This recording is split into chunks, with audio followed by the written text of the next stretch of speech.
మొదటి కనుక తాలు గింజ లేకుండా మంచిగా అయినాయండి. గొలుసు కూడా పొడవుంది. నేను ఇది కూడా హైట్ పెరుగుతుంది కానీ కింద పడే గుణం లేదు. దీనికి తెగుళ్ళు రోగాలు ఏం లేవు. చేను ఎదుగుదల బాగుంటుంది ఎప్పుడు చూసినా. దీనికి కూడా బలం పెట్టుబడితోటి తక్కువ బలం వేసినా చేను పంట వస్తుంది మంచిగా. ఇది దాదాపుగా ఐకేపీలో ఆరబెట్టామంటే 30 క్వింటాలు తగ్గదు. ఎన్ని పైపు ఇచ్చే రావచ్చు. ఇప్పుడు మీరు ఎన్ని క్వింటాలు వచ్చాయి అనుకుంటున్నారు ఈ చెన్నై ప్యాడీ?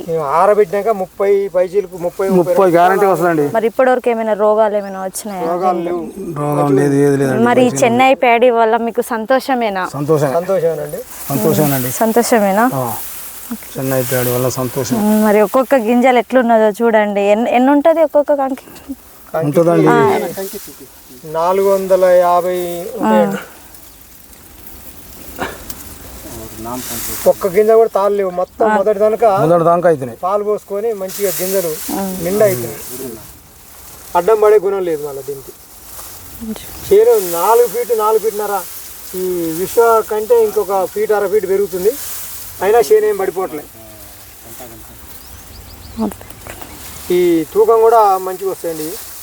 గట్టిగా ఉన్నాయి. ఈ కొంచెం బరువు కూడా బాగా అనిపిస్తుంది. బాగున్నాయి. దీనికి దోమలు గిట్ల ఏం రాలేదు కదండి?